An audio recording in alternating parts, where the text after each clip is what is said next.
Père, nous voulons t'élever plus haut en ce matin. Nous voulons te rendre toute l'honneur et toute la gloire. Bénis ta présence au milieu de nous et te glorifier, toi qui es le même hier, aujourd'hui et éternellement. Amen. Amen. Amen. Bien-aimés dans le Seigneur, j'aurais voulu voir un peuple vivant plus dynamique. Vous savez, quand l'Église nous donne des tests d'une telle envergure, cela doit susciter en nous un désir de vouloir toucher Dieu. Et la première lecture nous révèle comment Paul et Silas, étant en prison, ont expérimenté par leur prière, ont vu Dieu ébranler les portes des prisons et leur donner leur liberté. Et l'évangile nous parle d'un aveugle qui est né aveugle, un aveugle de naissance. Comment Dieu a pu toucher sa vie? Bien-aimé, à entendre ces deux textes, la vie de Dieu doit commencer à faire mouvement en nous. Donc pendant que le cœur nous introduit dans une adoration, nous ne devons pas rester là, timides, silencieux. Aujourd'hui c'est dimanche. Dimanche c'est le jour de la vie. Dimanche c'est le jour de la résurrection. Dimanche c'est le jour où tous les liens, les prisons de l'enfer qui travaillent contre vous doivent s'ébranler. Donc quand vous venez à la prière, votre âme doit être en attente d'un miracle. Alléluia. C'est pourquoi le cœur va introduire cette adoration. Je veux sentir un peuple en train d'appeler Dieu. Je veux sentir des personnes en train d'appeler Dieu à l'action dans leur vie. Alléluia. Adorons sa présence. Il est plus que vivant. Il est au milieu de nous. Jésus, nous t'élevons plus haut. Nous t'élevons plus haut. Plus haut. Nous t'élevons plus haut. Jésus, Jésus, nous t'élevons plus haut. Nous t'élevons plus haut. Nous t'élevons plus haut.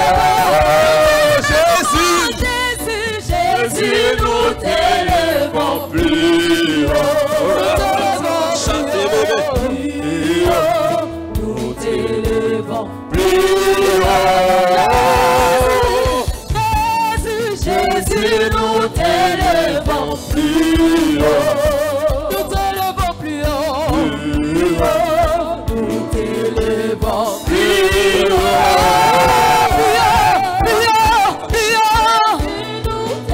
Jésus, Jésus,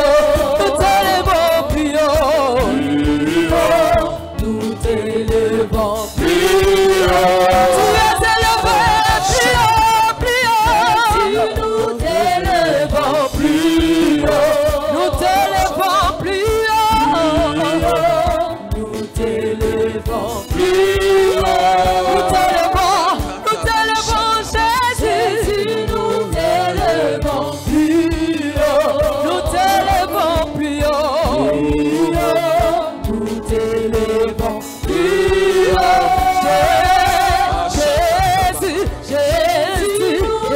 t'élevons plus haut. Nous t'élevons plus haut. Alléluia. Tu peux acclamer sa présence ce matin. Alléluia. Tu vas t'asseoir dans la présence merveilleuse de l'Esprit de Dieu. Bien-aimé, Dieu veut nous toucher ce matin. Et il a décidé de nous donner une parole qui est un support pour nous emmener à l'expérimenter pleinement. Il s'agit d'un aveugle né de naissance. Et bien aimé, pour comprendre l'apôtre Jean, nous allons essayer de parcourir un peu l'esprit dans lequel les apôtres ont révélé Dieu. Quand vous lisez l'évangile de Matthieu, vous comprenez que Matthieu a voulu révéler Jésus comme étant le fils de David. Et c'est pourquoi dans les écrits de Matthieu, vous allez voir qu'il parle beaucoup de l'Ancien Testament. Il fait un rapprochement avec la vie des patriarches de la foi. Quand vous allez en profondeur, que vous analysez la vie du prophète Marc, quand il révèle Dieu, il révèle Jésus comme étant un serviteur qui souffre, un serviteur qui est dans la souffrance à cause de son désir ardent de voir son peuple sorti de toute situation. Et l'apôtre Luc, vous savez, Luc est un médecin. Il n'a pas vécu avec Jésus, mais il a rapporté les écrits de Jésus. Il a écrit l'évangile de Luc et il a écrit aussi le livre des Actes des Apôtres. Et Luc révèle Jésus comme étant le Fils de l'homme. Mais Jean, qui est le disciple qui a vécu avec Jésus, il est présenté comme étant l'intime de Jésus. Il révèle Jésus comme étant Dieu. Il révèle Jésus comme étant celui par qui tout doit s'accomplir. C'est pourquoi dans l'évangile de Jean, vous allez voir qu'il va toucher le peuple de Dieu en révélant les miracles de Dieu. Les miracles authentiques de Dieu. C'est ce que Jean a fait. Et aujourd'hui, il nous parle des miracles authentiques. Un aveugle de naissance. À entendre cela, on se pose beaucoup de questions. Est-ce que cet aveugle de naissance, son état est lié au fait que ses parents aient péché? C'est la question que les disciples ont posée à Jésus. Comme chacun de nous ici, souvent nous vivons des situations qui interpellent notre entourage. Beaucoup se posent des questions. Il est un serviteur de Dieu. Pourquoi sa vie est comme ça? Il est dans l'église, cela fait des années. Les gens se marient.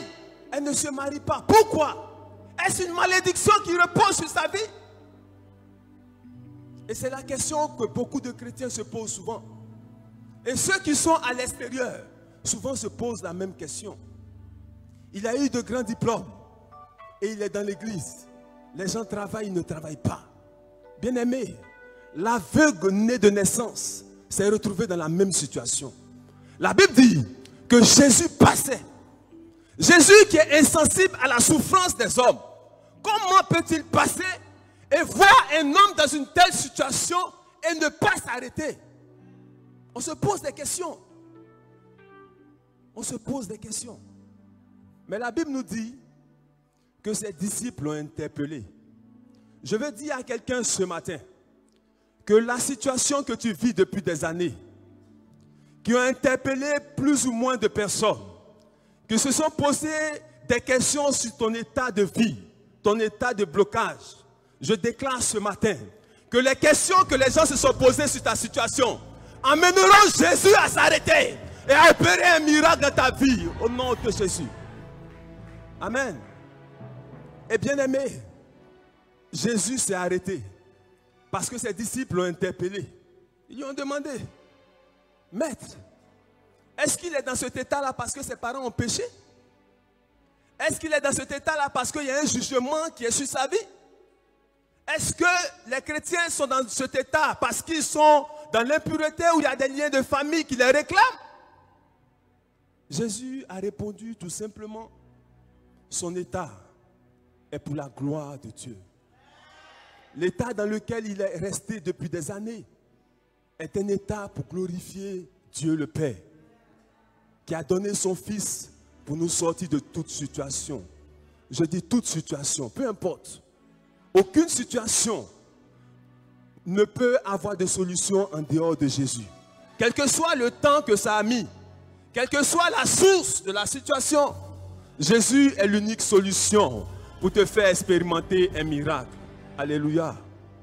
Et bien aimé, quand vous lisez la suite du texte, Jésus va révéler la facette que Jean proclame dans l'évangile. Jésus, Dieu. Il va demander, il va mettre sa salive dans la boue et il va frotter sa salive, cette boue-là sur les yeux de l'aveugle.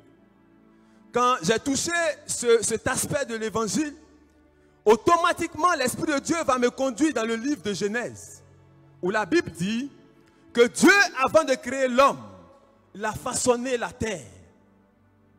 Et Jésus était en train de rentrer dans cette dimension de son accomplissement.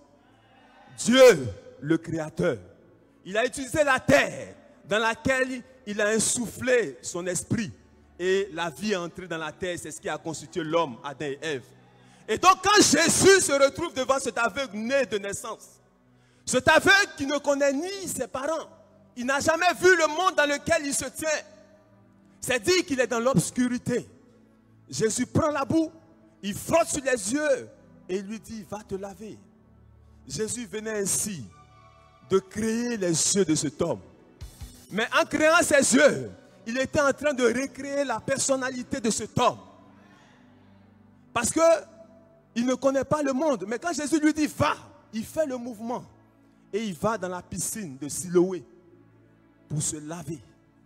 Et bien aimé, la piscine de Siloé n'était pas une piscine qui était connue comme la piscine de Bethséda, non.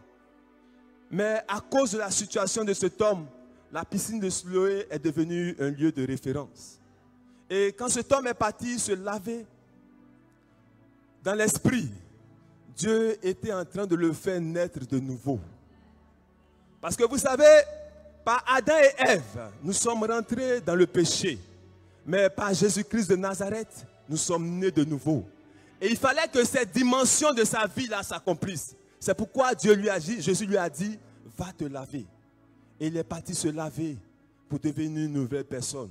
Lui qui n'avait jamais vu Dieu, quand ils lui ont posé la question, il dit, cet homme m'a dit, va te laver. Mais quand l'Esprit de Dieu est tombé sur lui après le baptême, il dit, c'est un prophète qui m'a demandé d'aller me laver. Bien-aimé, le monde va vous juger, le monde va vous condamner à cause de peut-être la situation dans laquelle vous êtes. Mais si vous êtes accroché à Jésus-Christ de Nazareth, peu importe le temps que ça va mettre, mais je suis convaincu que Dieu ouvrira vos yeux pour un miracle authentique au nom de Jésus. Bien-aimé, la situation de cet aveugle, c'est la situation de plusieurs. Mais quand vous faites que tu auras sur ton chemin des pharisiens, tu auras sur ton chemin des théologiens, tu auras sur ton chemin des personnes venues formaliser la doctrine. Jésus est venu révéler Dieu le Père aux hommes. Jésus est venu révéler Dieu dans sa puissance. Jésus est venu révéler Dieu qui se fait proche de l'homme. Aucune barrière. Jésus n'est pas venu établir des barrières. Jésus est venu pour que les hommes s'accrochent à Dieu par leur vie de communion avec Dieu. La doctrine aujourd'hui a arrêté la vie de l'Église. Les aussi sont là. Le chemin que le Christ est venu nourrir la terre des hommes. La Bible dit seulement tu peux proclamer. Y a-t-il une situation qui fait de toi une personne qui est en prison ou dont les liens peut-être de famille parlent contre toi? Je veux te rassurer ce matin que tout ce temps que tu as mis pour appeler, invoquer Dieu, ce temps vient de faire une rencontre authentique. Aujourd'hui, ce texte que nous venons d'écouter va actualiser tous ses effets dans vos vies. Et je veux déclarer sur la vie de quelqu'un que quel que soit le parcours que tu as eu à mener, quelles que soient les épreuves qui ont parlé contre ta vie, ce soir, Dieu met fin à ces épreuves au nom puissant de Jésus-Christ de Nazareth. Ce soir, Dieu écrit une nouvelle histoire de ta vie. Ce soir, Dieu ouvre tes yeux pour l'accomplissement de ta destinée au nom puissant de Jésus-Christ de Nazareth. Amen.